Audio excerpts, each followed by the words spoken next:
Okay, Norman, if I can go to you, and you're an expert on this. You wrote a book called Beyond Chutzpah on the misuses of anti-Semitism and the abuse of history.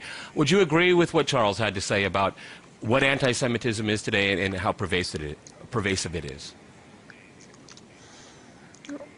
Well, the important facts about the new anti-Semitism, as it's called, is that it's neither new, nor does it have anything to do with anti-Semitism.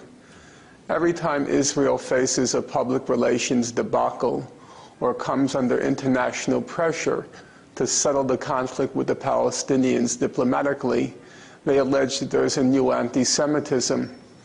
So in the 1970s, the head of the Anti-Defamation League, Arnold Forster, he wrote a book. The title was The New Anti-Semitism.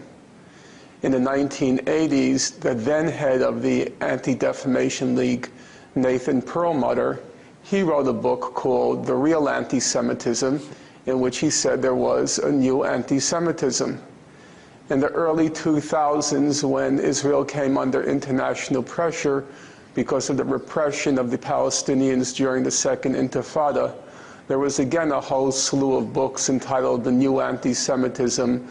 The head of the ADL now, the Anti-Defamation League, Abraham Foxman, he wrote a book called Never Again, The New Anti-Semitism.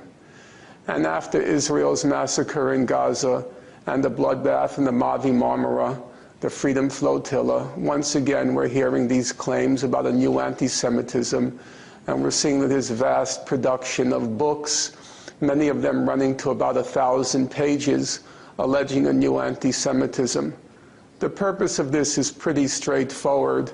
First of all, to turn the perpetrator, namely Israel, into the victim of anti-Semitism, and secondly, to discredit all of Israel's critics as being anti-Semitic.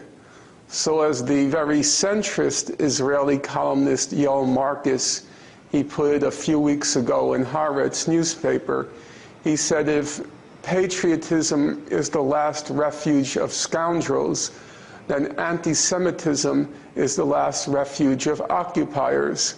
Israel is an occupier, and it uses anti-Semitism in order to discredit critics of the occupation.